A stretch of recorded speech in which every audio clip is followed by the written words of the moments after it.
Dahulu, apabila saya melancong ke luar negara, soalan yang sering diajukan kepada saya ialah, "Adakah Anda dari Cina?" Sejujurnya, saya tidak berasa senang hati dengan soalan itu.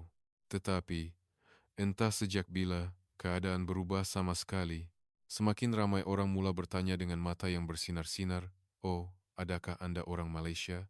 Apabila mereka muncul di lapangan terbang, suasana segera berubah. Namun, baru-baru ini, sesuatu yang lebih mengejutkan telah berlaku.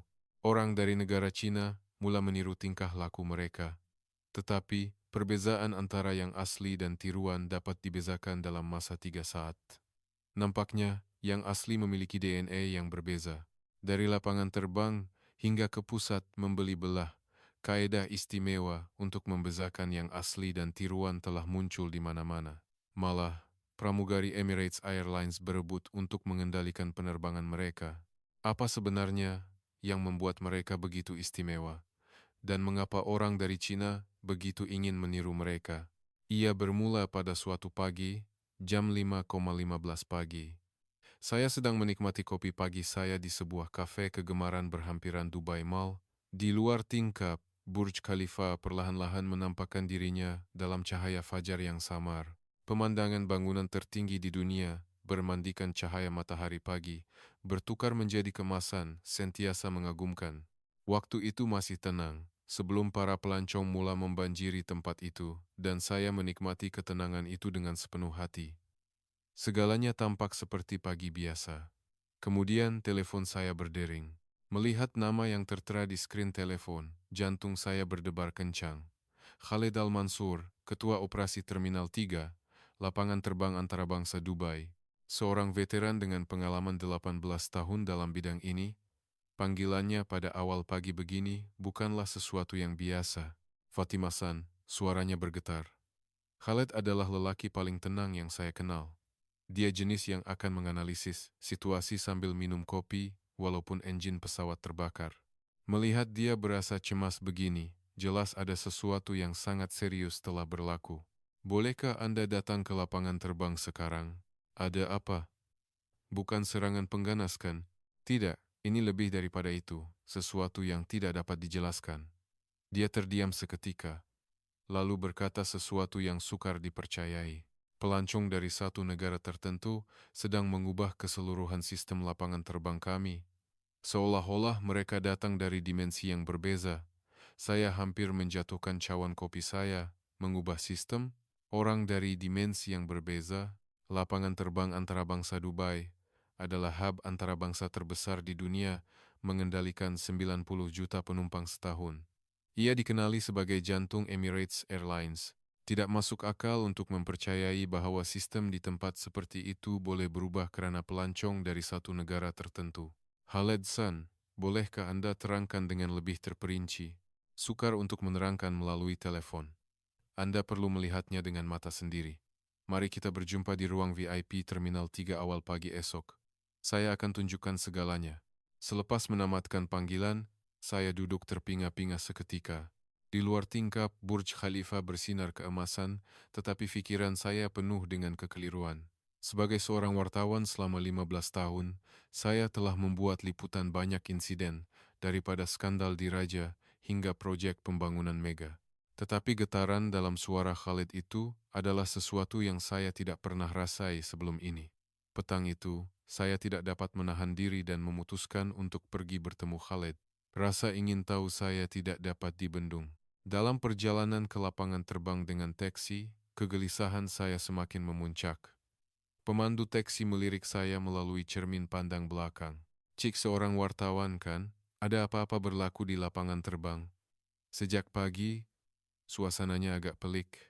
Suasana pelik? Ya, seolah-olah ada sesuatu yang berbeza, tetapi saya tidak tahu apa. Pelbagai hipotesis timbul dan hilang dalam pikiran saya. Adakah sindiket dadah besar-besaran telah ditangkap? Atau adakah ada amaran tentang kemalangan besar? Tetapi jika begitu, dia tidak mungkin akan menghubungi saya. Apabila pintu masuk lapangan terbang kelihatan, saya merasakan seram yang tidak dapat dijelaskan.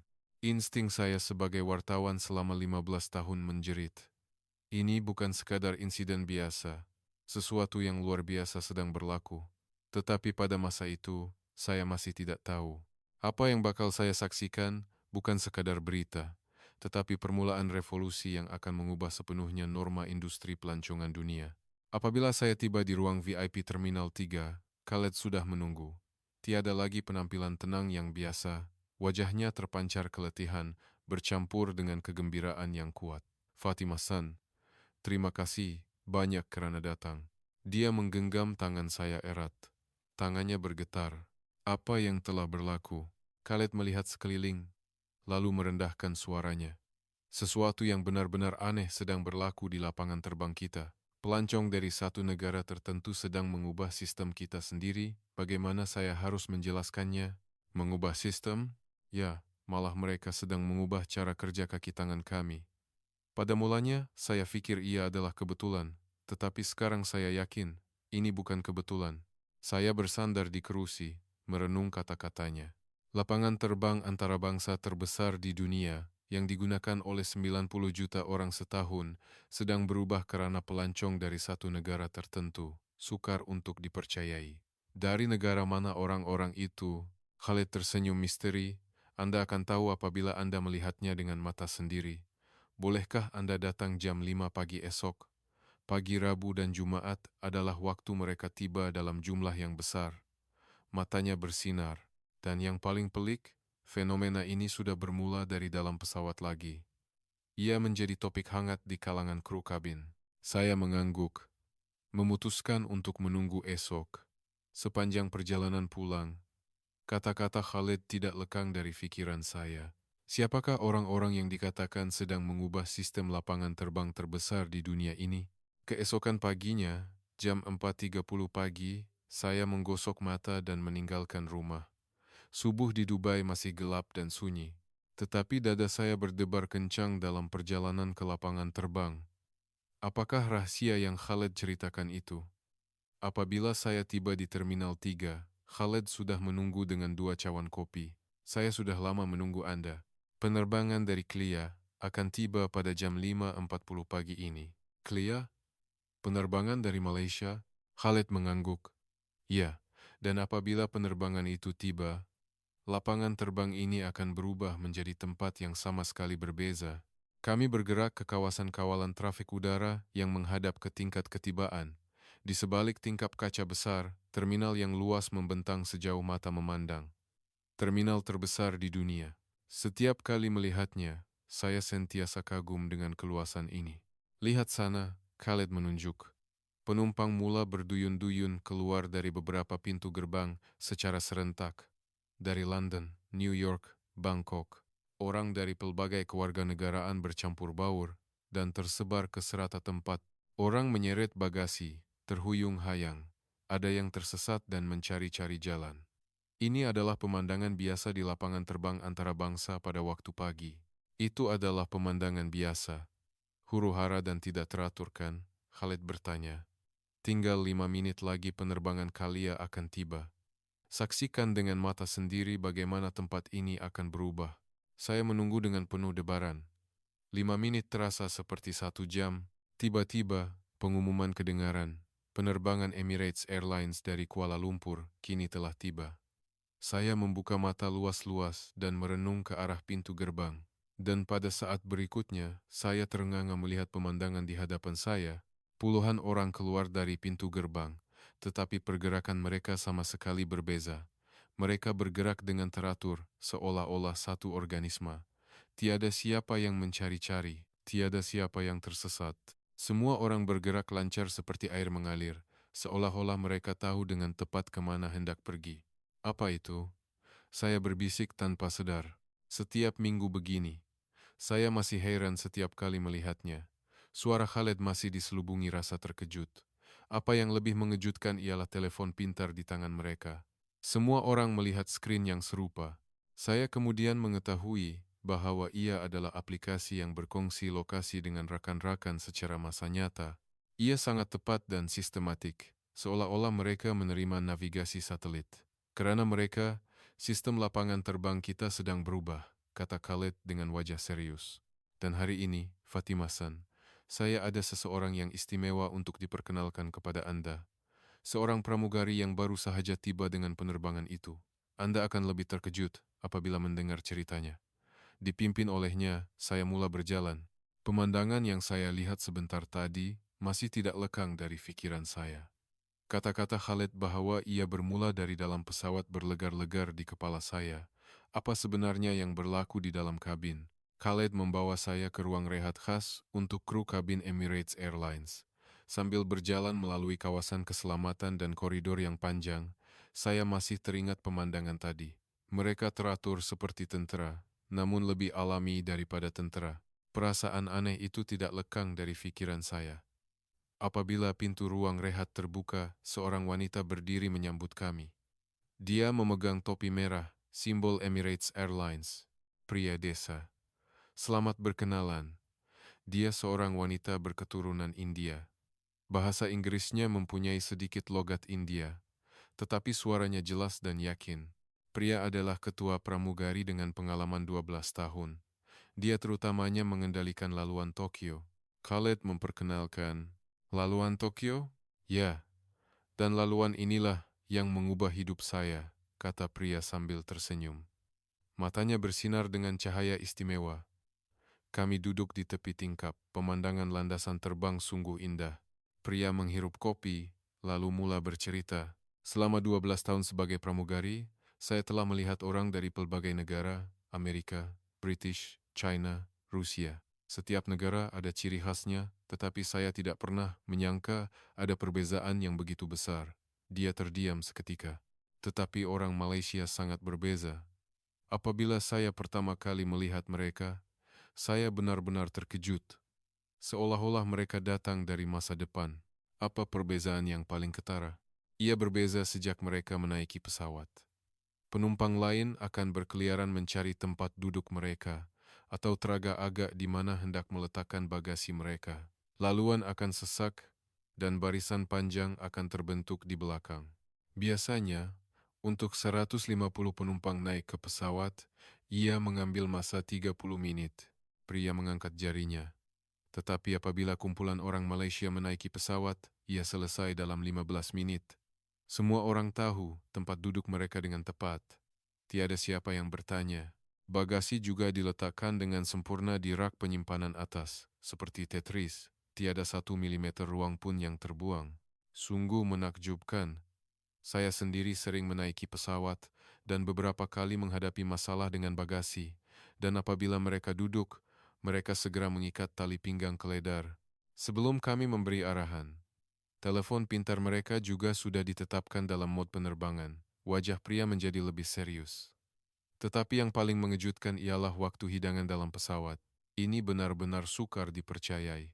Saya mencondongkan badan ke hadapan. Biasanya, apabila perkhidmatan hidangan dalam pesawat bermula, kami akan menolak troli melalui laluan, kan? Bertanya, ayam atau daging lembu. Pria menunjukkan cara menolak troli. Penumpang dari negara lain akan mengeluarkan meja mereka hanya apabila troli tiba di barisan mereka. Kemudian, mereka akan mengeluarkan barang-barang dari beg mereka, mula bersiap, berfikir apa yang hendak dimakan, atau berbincang dengan orang sebelah. Satu barisan boleh mengambil masa 3 hingga 5 menit. Dia berhenti seketika, lalu tersenyum. Tetapi orang Malaysia berbeza. Mereka sudah mengeluarkan meja mereka dan menunggu sebelum perkhidmatan hidangan dalam pesawat bermula. Sebelum perkhidmatan bermula, ya, mereka menunggu dengan senyap, seperti upacara. Tiada apa-apa di atas meja. Mereka membersihkan meja dan menunggu troli tiba.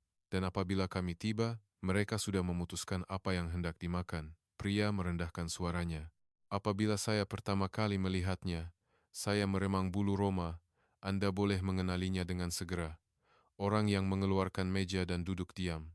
Oh, mereka ini orang Malaysia. Saya terdiam. Satu meja sahaja. Boleh memberitahu kewarganegaraan? Ini adalah topik hangat di kalangan pramugari. Cara mengenal pasti orang Malaysia. Jika mereka mengeluarkan meja dan duduk diam sebelum perkhidmatan hidangan dalam pesawat bermula, 100% mereka orang Malaysia. Pria menghirup kopi dan meneruskan ceritanya. Berkat mereka, masa perkhidmatan hidangan dalam pesawat telah dipendekkan secara drastik. Biasanya, untuk menghidangkan 150 penumpang, ia mengambil masa 1,5 jam. Tetapi untuk laluan Malaysia, ia selesai dalam 40 menit. 40 menit? Ya, kurang daripada separuh. Ini memberi kami lebih banyak masa untuk memberi perhatian kepada perkhidmatan lain. Saya terus mencatat nota sambil mengagumi. Satu tindakan kecil seperti ini boleh mengubah keseluruhan perkhidmatan. Itulah sebabnya laluan Kuala Lumpur sangat populer di kalangan pramugari. Malah senior veteran pun mahu mengendalikan laluan ini. Kerana kerja berjalan lancar, kata pria sambil melihat keluar tingkap. Pada hari saya mengendalikan penumpang dari Malaysia, saya masih ada tenaga walaupun selepas kerja selesai. Sungguh, semasa mendengar ceritanya, ada satu lagi perkara yang membuat saya ingin tahu, bagaimana pula jika dibandingkan dengan negara Asia lain, contohnya Cina. Pria berfikir sejenak sebelum menjawab. Ya, orang Cina cuba meniru orang Malaysia akhir-akhir ini. Semakin ramai yang mengeluarkan meja terlebih dahulu dan duduk. Dia ketawa kecil, tetapi Anda boleh membezakannya dalam masa 3 saat. Bagaimana? Orang Malaysia yang asli itu tenang, dan mereka mengambil berat tentang orang di sekeliling mereka. Tiada sesiapa yang akan bercakap dengan kuat atau menonton telepon pintar dengan kelantangan tinggi sambil meja mereka sudah dikeluarkan. Tetapi mereka yang meniru, walaupun meniru bentuknya, tidak memahami intipatinya. Kata-kata pria menusuk jauh ke dalam hati saya. Bukan bentuk, tetapi intipati. Itulah yang membezakan yang asli dan tiruan. Ceritanya belum berakhir. Nampaknya ada banyak lagi episode. Cerita pria berterusan. Saya memesan secawan kopi lagi dan memintanya untuk menceritakan lebih banyak lagi. Priasan, jika ada episode istimewa di dalam kabin, bolehkah Anda kongsikan? Mata pria bersinar. Oh, banyak sekali. Dari mana hendak saya mulakan? Dia berfikir sejenak, lalu membuka mulutnya. Pernah sekali, kami terperangkap dalam pergolakan udara yang sangat teruk. Pesawat bergoyang seperti jatuh tiba-tiba, cawan berterbangan, dan penumpang menjerit. Malah kami pramugari pun semua terjatuh. Pria meniru gerakan pesawat bergoyang. Pada masa itu, sesuatu yang sukar dipercayai berlaku. Ada kira-kira 20 orang Malaysia dalam satu kumpulan, tetapi tiada seorang pun yang menjerit. Sebaliknya, mereka menenangkan penumpang asing yang duduk di sebelah mereka. Menenangkan? Ya, mereka berkata, tidak mengapa, ia akan reda tidak lama lagi. Walaupun ada yang tidak fasih berbahasa Inggris, mereka menggunakan gerak isyarat untuk meyakinkan. Selepas pergolakan reda, apabila saya pergi mengucapkan terima kasih, mereka pula yang bertanya, "Adakah Anda baik-baik saja?" Suara pria sedikit bergetar. Pada masa itu, saya benar-benar terharu. Biasanya, dalam situasi seperti itu, penumpang akan melepaskan kemarahan kepada kami, bertanya mengapa tidak memberi amaran awal, atau bila ia akan berakhir. Tetapi orang Malaysia bimbang tentang kami juga. Saya terus mencatat sambil mengangguk. Ada satu lagi kejadian yang serupa. Kecemasan perubatan. Pria meneruskan dengan ingatan lain. Semasa penerbangan jarak jauh, seorang penumpang tiba-tiba rebah. Dia memegang dadanya dan kelihatan sangat kesakitan. Kami membuat pengumuman dalam pesawat mencari doktor atau kaki tangan perubatan. Adakah terdapat dokter di kalangan penumpang? Dan adakah ada doktor? Ya, seorang dokter Malaysia segera datang membantu. Apa yang mengejutkan? Beliau berada di kelas pertama. Seorang penumpang kelas pertama dalam penerbangan jarak jauh datang ke kelas ekonomi dan menjaga pesakit selama lebih 1 jam. Pria menggelengkan kepalanya. Sejujurnya, perkara seperti itu jarang berlaku. Ada juga doktor dari negara lain di kalangan penumpang, tetapi mereka sering keberatan untuk membantu kerana masalah liability undang-undang. Tetapi doktor Malaysia itu datang tanpa ragu-ragu. Apa hasilnya? Mujur tiada apa-apa yang serius berlaku, tetapi doktor itu kekal di sisi pesakit sehingga mendarat. Beliau tidak kembali ke tempat duduknya sendiri. Kemudian, keluarga pesakit menangis mengucapkan terima kasih. Tetapi saya tidak dapat melupakan apa yang doktor itu katakan. Saya hanya melakukan apa yang sepatutnya. Beliau hanya berkata begitu dengan tenang. Pria terdiam seketika. Ingatan itu nampaknya masih jelas baginya. Ada satu lagi perkara yang meninggalkan kesan mendalam. Kadang-kadang bayi menangis di dalam pesawat kan? Penerbangan jarak jauh sukar untuk bayi. Penumpang dari negara lain biasanya akan berasa jengkel. Mereka mengeluh atau mengadu kepada kami. Orang Malaysia berbeza? Ya, sebaliknya, mereka mendekati ibu itu dan berkata, "Tidak mengapa." Ada juga yang memberikan gula-gula mereka kepada bayi. Pria tersenyum, teringat satu memori istimewa. Pernah sekali, ada sesuatu yang benar-benar menyentuh hati. Seorang ibu muda menaiki pesawat seorang diri bersama bayinya, dan bayi itu tidak berhenti menangis. Ibu itu juga kelihatan letih dan hampir menangis. Penumpang di sekeliling mula berkerut dahi. Apa yang berlaku kemudian? Seorang wanita tua Malaysia berdiri dengan tenang dan pergi ke ibu itu. Tanpa berkata apa-apa, beliau mengangkat bayi itu dan mula menenangkan bayi itu sambil berjalan naik turun laluan, menyanyikan lagu Nina Bobok Melayu. Mata pria sedikit berkaca. Bayi itu tertidur dalam masa 10 menit. Wanita tua itu mengembalikan bayi itu kepada ibunya dan memberi isyarat agar dia berehat sedikit. Ibu muda itu benar-benar menangis kegembiraan.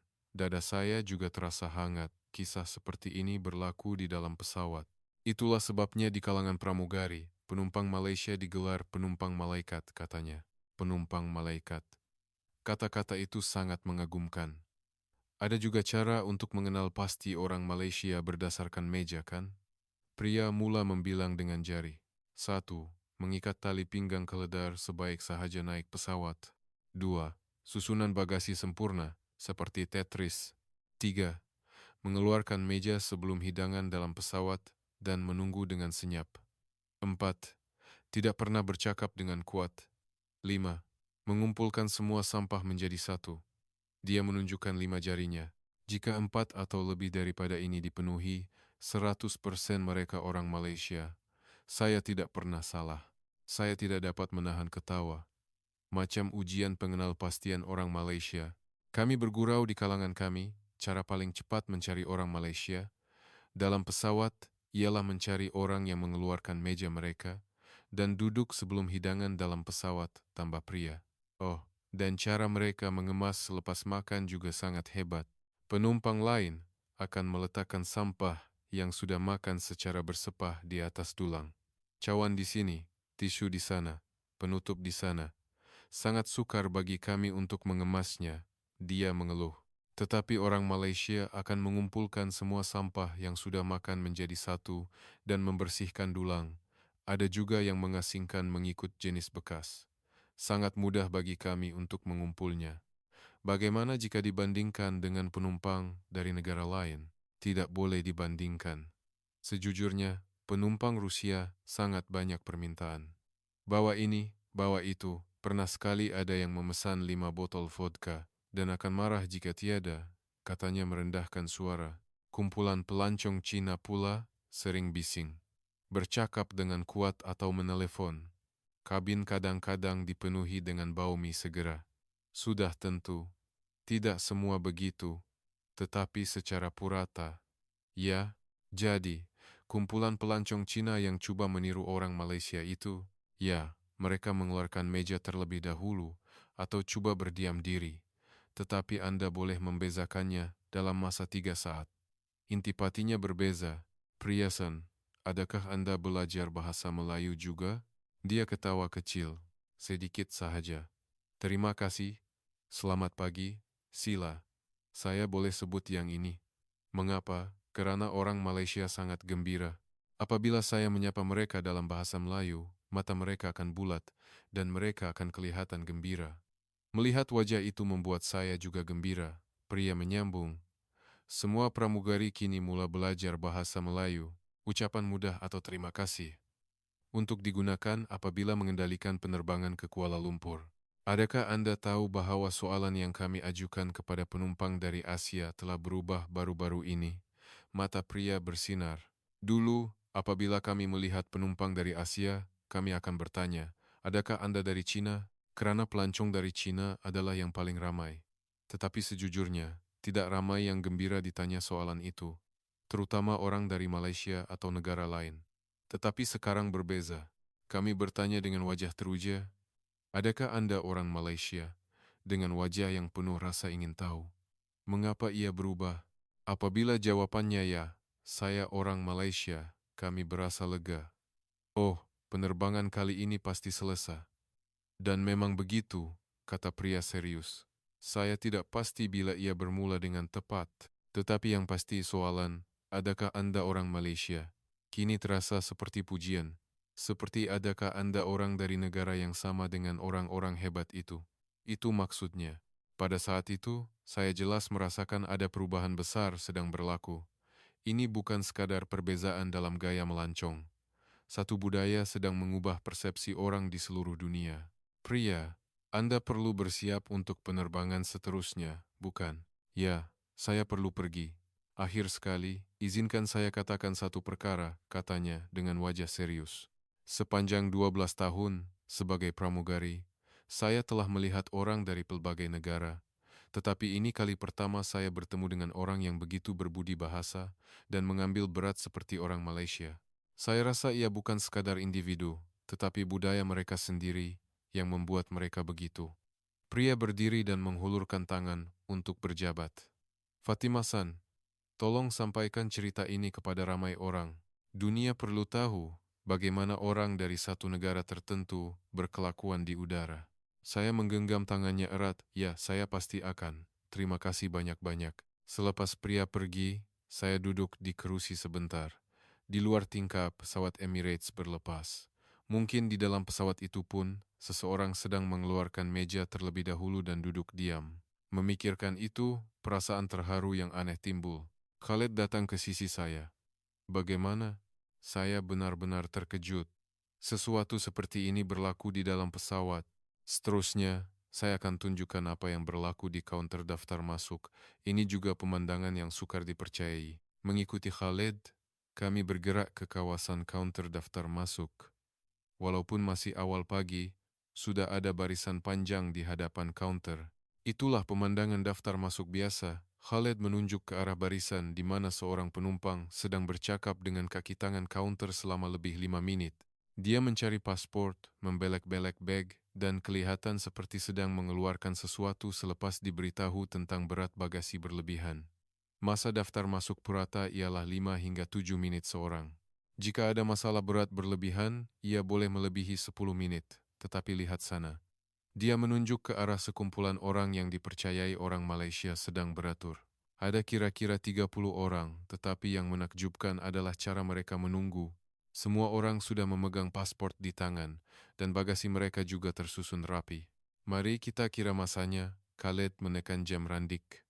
Orang pertama bergerak ke kaunter, menyerahkan paspor, meletakkan bagasi, dan menerima kad naik pesawat. Keseluruhan proses berjalan lancar seperti air mengalir. 1 menit 22 saat, Khaled menghentikan jam randik. Tidak sampai 2 menit. Saya tidak dapat mempercayainya. Mengapa begitu cepat? Semuanya sudah disediakan. Paspor, visa, salinan tiket. Semua dokumen dibawa dalam susunan yang betul. Dan berat bagasi juga diukur dengan tepat. Khaled menunjuk ke arah penimbang. Kami Emirates Airlines membenarkan sehingga 30 kg untuk kelas ekonomi. Bagasi penumpang Malaysia, kebanyakannya tepat 29 kg. Saya tidak pernah melihat sesiapa membayar caji lebihan. Adakah mereka mengukur di rumah? Ya, pada mulanya kami juga tidak dapat mempercayainya. Pernah sekali kami bertanya kepada seorang penumpang, mengapa begitu tepat? Mereka menjawab bahwa mereka mempunyai penimbang khas untuk beg pakaian di rumah dan sentiasa menimbang sebelum melancong. Khalid ketawa dengan terkiang-nganga. Dan mereka jarang bertanya soalan. Nomor pintu gerbang, masa menaiki pesawat, laluan bergerak dalam lapangan terbang. Mereka sudah tahu segalanya sebelum datang. Lebih tepat daripada kami. Bagaimana boleh begitu? Nampaknya mereka memeriksa aplikasi resmi lapangan terbang secara masa nyata. Pernah sekali pintu gerbang ditukar, dan penumpang Malaysia menyadari lebih awal daripada kaki tangan kami, sebelum ia terpapar dalam sistem kami. Saya mencatat nota sambil tidak dapat menahan diri daripada terpegun. Itulah sebabnya daftar masuk kumpulan orang Malaysia sangat cepat. 30 orang tidak sampai 20 menit.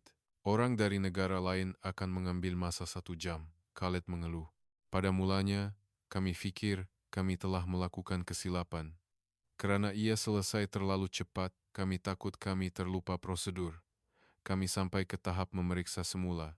Ada satu lagi cerita yang menyentuh hati. Khaled berkata dengan wajah serius. Pernah sekali, ada ralat sistem dan daftar masuk lewat 2 jam. Penumpang dari negara lain sudah membuat kekecohan besar. Mereka menjerit, mengeluh, dan memanggil pengurus. Dia terdiam seketika. Tetapi kumpulan Malaysia itu menunggu dengan senyap. Sebaliknya, mereka berkata kepada kaki tangan kami, "Sukar ya, ambil masa Anda." Suara Khaled bergetar, dan apabila masalah diselesaikan, seorang daripada mereka datang kepada kami dan memberikan beg kecil. Apabila dibuka, ia adalah kui mui Malaysia. Mereka berkata, "Sila makan bersama kaki tangan semua." Dada saya terasa hangat. Pada masa itu, kami benar-benar bersyukur. Kami juga sangat tertekan, tetapi kata-kata itu menyelamatkan kami. Khalid merenung saya. Inilah sebabnya saya memanggil Anda. Cerita seperti ini perlu diketahui dunia. Bagaimana orang dari satu negara tertentu melancong. Semasa meninggalkan kaunter daftar masuk, saya berpikir, tingkah laku yang konsisten di dalam pesawat dan di lapangan terbang. Ini bukan ciri pribadi, tetapi satu budaya. Khaled-san, pernahkah Anda melihat rancangan perjalanan mereka? Khaled tersenyum penuh makna. Sebenarnya, ada sesuatu yang ingin saya tunjukkan kepada Anda. Ia adalah barang yang hilang yang dihantar kepada kami. Anda pasti akan terkejut. Khaled membawa saya ke bahagian barang hilang di lapangan terbang. Beg, payung, telepon bimbit, dan sebagainya tersusun di rak. Beberapa hari lalu, sekumpulan orang Malaysia terlupa barang ini secara tidak sengaja. Kami masih tidak dapat menghubungi mereka. Khaled mengeluarkan satu file lutsinar. Di dalamnya, terdapat beberapa helai kertas A4. Sila buka. Saya sendiri pun sangat terkejut apabila melihatnya. Apabila saya tunjukkannya kepada kaki tangan, semua orang tidak dapat mempercayainya. Sebaik sahaja saya membuka file dan mengeluarkan kertas itu, saya terkesima. Pada pandangan pertama, ia kelihatan seperti jadwal perjalanan biasa. Tetapi, apabila dilihat dengan lebih dekat, ia lebih daripada itu. Di bahagian atas kertas A4 tertulis, "Plan induk perjalanan keluarga ke Dubai." Kandungan yang padat di bawahnya sungguh mengejutkan. Jadwal yang dibahagikan kepada segmen 30 menit, mencatatkan waktu ketibaan dan keberangkatan ke setiap lokasi dengan tepat. Masa perjalanan juga sudah dikira. Saya membaca jadwal hari pertama, 6 kamu pagi. Sarapan di hotel, 7:00 pagi. Bertolak dari hotel. 7:25 pagi, tiba di Dubai Mall. Anggaran masa perjalanan, 25 menit taksi. Lebih kurang 30 dirham. 7:30 pagi. Memasuki Dubai Mall tiba sebelum pembukaan. 8 pagi. Memasuki akuarium tempahan awal sudah dibuat. Nomor tempahan XXX. 10:00 pagi. Tamat lawatan akuarium. 10.015 pagi. Bergerak ke kawasan air pancut Dubai. 7 menit berjalan kaki. Begitulah keseluruhan jadwal disusun dengan begitu teliti. Sambil membelek muka surat, saya tidak dapat menahan diri daripada berbisik, hebat. Apa yang lebih mengejutkan ialah nota-nota istimewa yang disertakan untuk setiap lokasi. Ini bukan sekadar jadwal perjalanan. Ia adalah maklumat terperinci, seolah-olah ditulis oleh pemandu pelancong profesional tempatan. Nota untuk Dubai Mall. Kawasan emas sangat sesak. Lawatan pagi adalah wajib. Elakkan food court pada waktu makan tengah hari. Disyorkan selepas 11:30 pagi atau 2 petang. Tandas banyak di tingkat bawah tanah 1 dan tingkat 2 yang berhampiran gelanggang ais kosong. Nota untuk air pancut Dubai. Persembahan malam lebih disyorkan daripada siang hari. Selepas persembahan pertama pada jam 6 petang, ia berjarak 30 menit. Waktu senja antara persembahan 6 petang dan 6:30 petang adalah paling sesuai untuk mengambil gambar. Ambil gambar dari sedikit sisi daripada betul-betul di hadapan air pancut untuk menangkap Burj Khalifa bersama-sama. Nota untuk menara pemerhatian Burj Khalifa. adalah lebih terperinci. Tempahan awal adalah wajib. Pembelian di lokasi 50% lebih mahal. Waktu senja adalah paling populer. Disyorkan tempahan seminggu lebih awal. Perlu semak perbezaan antara tingkat 124 dan 148. Banyak ulasan mengatakan tingkat 148 kurang memuaskan berbanding harganya. Tingkat 124 disyorkan. Di mana mereka mendapatkan maklumat ini? Khalid mengangkat bahu. Saya tidak tahu. Ia lebih tepat daripada buku panduan lapangan terbang yang kami sediakan. Sejujurnya, ada maklumat yang kaki tangan kami sendiri tidak tahu. Di halaman belakang, terdapat maklumat yang lebih mengejutkan. Nota terperinci tentang budaya dan adat Resam Dubai. Di bawah tajuk, untuk memahami budaya tempatan, tertulis, waktu solat, 5 kali sehari, azan akan berkumandang. Sesetengah kedai akan ditutup selama 10,20 menit pada waktu ini. Pakaian.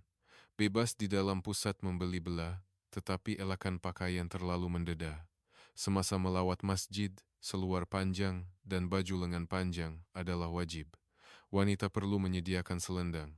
Perhatian semasa Ramadan, dilarang makan dan minum di tempat awam pada waktu siang. Restoran di dalam hotel boleh digunakan. Budaya tip, pada dasarnya tidak perlu. Bagi teksi, cukup sekadar baki wang. Saya terus membelek muka surat. Kadar pertukaran, sistem pengangkutan, nomor telepon kecemasan. Semuanya disusun dengan sempurna. Di bahagian pengangkutan umum, biasanya terdapat maklumat seperti ini. Dubai Metro, 2 laluan, laluan merah dan laluan hijau. Ada gerabak khas wanita, denda untuk makan dan minum. Teksi, kira-kira 50,70 dirham dari lapangan terbang ke pusat bandar. Aplikasi Uber dan Careem juga boleh digunakan. Jika seorang disyorkan duduk di tempat duduk belakang sebelah kanan. Ini seperti rancangan operasi agensi perisikan. Saya pun pikir begitu, tanpa bergurau, Khaled ketawa. Namun, yang paling menyentuh hati saya adalah bahagian yang dinamakan Plan B, C, D. Plan B, jika tempahan menara pemerhatian Burj Khalifa gagal atau cuaca buruk. Alternatif, Dubai Frame, bingkai gambar setinggi 150 meter yang juga menara pemerhatian. Masa menunggu lebih singkat. Plan C, jika lawatan padang pasir dibatalkan. Alternatif, lanjutkan masa di akuarium Dubai atau lawati Dubai Miracle Garden. Plan D, jika amaran gelombang haba dikeluarkan. Minimalisasikan jadwal luar dan lanjutkan masa membeli belah di Dubai Mall. Pertimbangkan juga untuk melawat ski Dubai pusat ski dalam bangunan. Ada juga plan E. Jika anak sakit, nomor telepon hospital terdekat, nomor telepon insurans perjalanan, nomor telepon kecemasan kedutaan Malaysia. Semua kemungkinan sudah disiapkan. Saya tidak pernah melihat persediaan seperti ini. Ya, saya sudah bekerja di lapangan terbang ini selama 18 tahun, ini kali pertama. Khaled menunjuk ke arah beg lain yang berisi barang hilang. Itu barang yang ditinggalkan oleh pelancong Rusia. Di dalamnya ada sekeping kertas yang tertulis hanya nama hotel dan Dubai Mall. Yang ini pula milik keluarga British. Dalam beg lain ada peta yang koyak dan risalah pelancongan. Anda faham perbezaannya kan? Khaled tersenyum penuh makna. Saya sekali lagi melihat rancangan perjalanan orang Malaysia itu. Di halaman terakhir, terdapat senarai hadiah untuk keluarga. Untuk ibu, set hadiah kurma mewah. Untuk ayah, set kopi Arab. Untuk adik, patung unta. Untuk rakan-rakan, coklat Dubai. Di bawah senarai hadiah, terdapat nota kecil lagi. Tips membeli hadiah. Di Gold Souk, sentiasa berunding harga. Harga awal biasanya 2 kali ganda dari harga sebenar. Berunding dengan senyuman akan berjaya. Dan di bahagian paling bawah kertas, saya menemui satu lagi nota, perkara yang perlu dipatuhi semasa perjalanan. Hormati budaya tempatan. Jangan bercakap dengan kuat. Ambil berat tentang orang lain semasa mengambil gambar. Patuhi giliran dalam barisan. Jangan buang sampah. Sapa penduduk tempatan dahulu. Dan di bawahnya, ucapan Arab ditulis bersama cara membacanya. Hello, Assalamualaikum. Terima kasih, syukran. Sama-sama. Afwan. Berapa harganya? Bikam? Ok, tamam. Apabila saya melihat nota ini, saya terdiam. Rancangan sempurna mereka bukan hanya untuk kecekapan. Di sebalik itu, terdapat rasa hormat dan kepedulian yang mendalam terhadap budaya asing. Khaled-san, adakah Anda mempunyai maklumat hubungan orang-orang ini? Malangnya, kami telah mengembalikan rancangan ini kepada mereka. Khaled kelihatan sangat kecewa. Saya juga ingin bertemu dengan orang ini. Bagaimana mereka membuat rancangan seperti ini? Mereka pasti telah membuat persediaan berbulan-bulan. Bolehkah saya membuat salinan ini? Sudah tentu, saya juga telah membuat salinan. Saya bercadang untuk menjadikannya bahan latihan untuk kaki tangan kami. Bahan latihan? Ya, jika pelancong membuat persediaan sebegini, perkhidmatan kami juga perlu setara. Mereka telah menunjukkan kepada kami standar baru. Kata-kata Khaled menusuk ke dada saya. Fikirkanlah. Jika pelancong berusaha keras untuk mempelajari dan menghormati budaya tempatan, apa yang patut kami lakukan? Kami mesti menyediakan perkhidmatan yang lebih baik. Sambil memegang rancangan itu, saya tiba-tiba terfikir, adakah mereka begini juga semasa membeli belah? Khaled ketawa dan menjawab, sebaiknya Anda bertanya terus kepada pengurus Dubai Mall. Apa yang berlaku di sana juga sangat menakjubkan. Dubai Mall, pusat membeli belah terbesar di dunia. Saya pergi bertemu pengurus sebuah kedai jenama mewah atas rujukan Khaled, Natalia Shilova. Seorang wanita berambut perang dengan mata tajam. Berketurunan Rusia. Beliau telah menjadi pengurus kedai di Dubai Mall selama 10 tahun, seorang veteran. Mengenai pelanggan Malaysia, oh, saya mempunyai banyak perkara untuk diceritakan. Natalia membawa saya ke bahagian belakang kedai. Saya telah melihat pelanggan dari pelbagai negara, Rusia, China, India, Arab Saudi. Tetapi, pelanggan Malaysia berada pada tahap yang sama sekali berbeza. Bagaimana berbezanya? Pertama, semua persediaan mereka sudah selesai sebelum memasuki kedai, Natalia menjelaskan. Pelanggan biasa datang ke kedai, melihat-lihat barang, bertanya harga, berfikir, pergi ke kedai lain, dan kemudian kembali. Ia mengambil masa berjam-jam. Pelanggan Malaysia sama sekali berbeza. Apabila mereka masuk ke kedai, mereka terus menuju ke barang yang mereka mahu. Mereka tahu dengan tepat nama model, warna, dan size.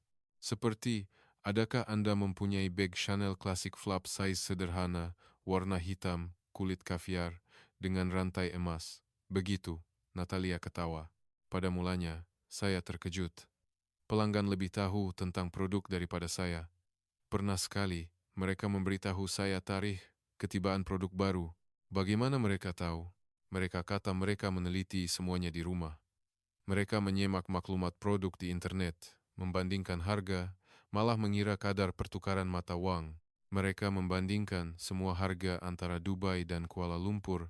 Natalia menunjukkan sekeping nota kepada saya. Katanya, ia adalah barang yang ditinggalkan oleh seorang pelanggan Malaysia. Di situ, harga produk pada setiap tahun dicatat dengan terperinci. Harga di Dubai, harga di Malaysia, perbezaan harga, dan kadar bayaran balik cukai, semuanya sudah dikira. Mereka pakar di peringkat profesional. Natalia kagum. Berkat mereka, kami juga banyak belajar. Kami menyimpan stok yang mencukupi untuk produk yang sering dicari oleh pelanggan Malaysia. Kami juga mengupah kaki tangan yang boleh berbahasa Melayu. Kaki tangan berbahasa Melayu? Iya. Dan kadar pulangan barang mereka hampir 0%. 0%? Ya, pelanggan lain sering membeli secara impulsif dan memulangkan barang, tetapi pelanggan Malaysia datang dengan perancangan, jadi mereka tidak pernah memulangkan barang. Natalia merendahkan suaranya. Sejujurnya, pada mulanya saya agak keliru, tetapi sekarang ia lebih mudah. Kami tidak perlu menerangkan apa-apa. Baru-baru ini, mereka juga melakukan cara membeli belah yang unik yang dipanggil live commerce, bukan? Ya, Natalia berseri-seri. Mereka menggunakan telepon pintar di kedai untuk melakukan siaran langsung. Penonton memberikan komen secara masa nyata dan mendorong mereka untuk membeli. Itu adalah promosi percuma bagi kami, jadi kami sangat mengalu-alukannya. Natalia menambah di akhir. Pelanggan Malaysia telah mengubah kedai kami. Untuk menyambut pelanggan yang lebih bersedia, kami juga menjadi lebih bersedia. Ia adalah perubahan ke arah yang lebih baik. Keluar dari Dubai Mall, saya berpikir, perubahan yang bermula di lapangan terbang telah merebak ke pusat membeli belah. Ini adalah pengaruh yang kuat yang dicipta oleh budaya, bukan individu. Keesokan harinya, saya berada di sebuah kafe di Dubai Marina. Saya mempunyai janji temu dengan warga Malaysia yang tinggal di Dubai. Selamat pagi. Saya Siti Sarah, seorang wanita berusia pertengahan 30-an menyapa saya. Dia berkata dia mengendalikan syarikat perdagangan di Dubai. Saya sudah 7 tahun di Dubai. Pada mulanya, saya datang sebagai ekspatriat, tetapi saya sangat menyukainya, kata Siti Sarah. Dalam 7 tahun ini, Dubai telah banyak berubah, terutamanya persepsi terhadap orang Malaysia. Bagaimana ia berubah? Dulu, jika saya pergi ke Eropah, mereka sering bertanya, adakah Anda dari Cina? Sejujurnya, saya tidak berasa senang hati. Tetapi sekarang berbeza. Semua orang tersenyum, dengan wajah ingin tahu bertanya, adakah Anda orang Malaysia? Dengan wajah teruja. Benarkah? Ya, apabila saya menjawab ya, saya orang Malaysia. Mata mereka akan bersinar, dan mereka akan bercerita tentang K-pop atau budaya pop Asia lain yang populer di Malaysia, drama apa yang mereka tonton. Di Dubai pun sama. 7 tahun lalu, ramai yang tidak tahu tentang Malaysia, tetapi sekarang sangat berbeza. Seorang lagi lelaki muncul. Selamat pagi. Saya Amirul Hakimi. Saya seorang YouTuber pelancongan. Sekarang saya sedang workation. Workation, ia adalah melancong sambil bekerja. Perbezaan waktu antara Dubai dan Malaysia ialah 5 jam. Jadi pada waktu pagi saya bekerja dengan pasukan di Malaysia dan pada waktu petang saya menikmati bersiar-siar. Di kafe ini, ada ramai orang Malaysia yang sedang bekerja dengan komputer riba mereka. Penduduk tempatan hairan. Tetapi ini adalah cara kami, katanya. Saya selalu beritahu penonton saluran saya, bagaimana kita berkelakuan di luar negara membentuk image Malaysia. Setiap tindakan kecil, kita telah mencipta soalan yang membahagiakan itu, adakah Anda orang Malaysia? Dulu, soalan adakah Anda dari Cina adalah tidak menyenangkan, tetapi sekarang, adakah Anda orang Malaysia adalah kebanggaan. Perubahan ini telah dicipta oleh setiap seorang daripada kita. Fatimah San, saya Faizal dari pasukan analisis data, orang Malaysia yang diperkenalkan oleh Khaled. Saya ingin menunjukkan data yang menarik. Monitor menunjukkan pergerakan orang di dalam lapangan terbang. Ini adalah laluan penumpang biasa. Jarak purata dari daftar masuk ke pintu gerbang ialah 28 km. Mereka berjalan ulang-alik di tempat yang sama, dan ini adalah laluan penumpang dari Malaysia. Purata 14 km. Tepat separuh. Ia adalah lapangan terbang yang sama, tetapi laluan mereka sangat berbeza. Mengapa ada perbezaan seperti ini? Mereka mengkaji susun atur lapangan terbang terlebih dahulu. Mereka bergerak dengan mengira laluan yang paling optimum. Masa pemeriksaan keselamatan. Penumpang biasa purata 22 menit. Penumpang Malaysia purata 8 menit. 3 kali ganda perbezaan. Ya, cecair dalam beg berasingan. Komputer riba mudah dikeluarkan. Tali pinggang dan kasut yang mudah ditanggalkan. Semuanya dirancang. Katanya sedikit malu. Sejujurnya, saya orang Malaysia. Kami juga dikatakan teliti. Tetapi mereka berada pada dimensi yang berbeza. Pada mulanya, saya cemburu. Bagaimana mereka boleh melakukan itu? Tetapi sekarang saya menghormati mereka. Dan saya coba belajar. Dan ini adalah data yang paling mengejutkan. Kami telah menganalisis laluan penumpang Malaysia dan mengubah sedikit susun atur kemudahan lapangan terbang. Bagaimana? Dengan mengubah lokasi papan tanda dan menyusun semula ruang menunggu. Hasilnya, kecekapan pergerakan semua penumpang meningkat sebanyak 18%. Perkara yang diubah untuk penumpang Malaysia telah memberi manfaat kepada semua penumpang, tepat sekali. Tingkah laku satu kumpulan telah menambah baik keseluruhan sistem. Meninggalkan bilik mesyuarat, dada saya berdebar kencang. Saya dapat menceritakan kisah ini kepada dunia. Malam itu, saya mula menulis artikel. Tajuknya sudah diputuskan, Revolusi Senyap yang Mengubah Dubai. Sambil menaip pada papan kekunci, saya berpikir, Jika saya tidak menerima panggilan Khaled beberapa hari lalu, saya tidak akan pernah tahu kisah indah ini. Mengeluarkan meja sedikit lebih awal, mengukur berat bagasi terlebih dahulu, menunggu dengan senyap dalam barisan. Gabungan perkara-perkara kecil seperti itu sedang mengubah dunia. Dan kini, saya akan menceritakan kisah itu kepada dunia. Di luar tingkap, fajar di Dubai menyingsing. Kisah ini baru sahaja bermula, revolusi senyap masih berterusan. Sehingga kini, kisah revolusi senyap yang mengubah Dubai. Bagaimana pula, mengeluarkan meja sedikit lebih awal, mengukur berat bagasi terlebih dahulu, mengingati ucapan tempatan. Gabungan kepedulian kecil itu sedang mengubah persepsi orang di seluruh dunia, daripada adakah Anda dari Cina, kepada adakah Anda orang Malaysia. Ya, perubahan itu dicipta oleh setiap tindakan kecil kita. Apabila Anda melancong ke luar negara, ingatlah, setiap tindakan kecil kita membentuk image Malaysia. Kongsikan video ini untuk memberitahu dunia tentang martabat Malaysia, agar revolusi senyap kita merebak ke lebih banyak tempat.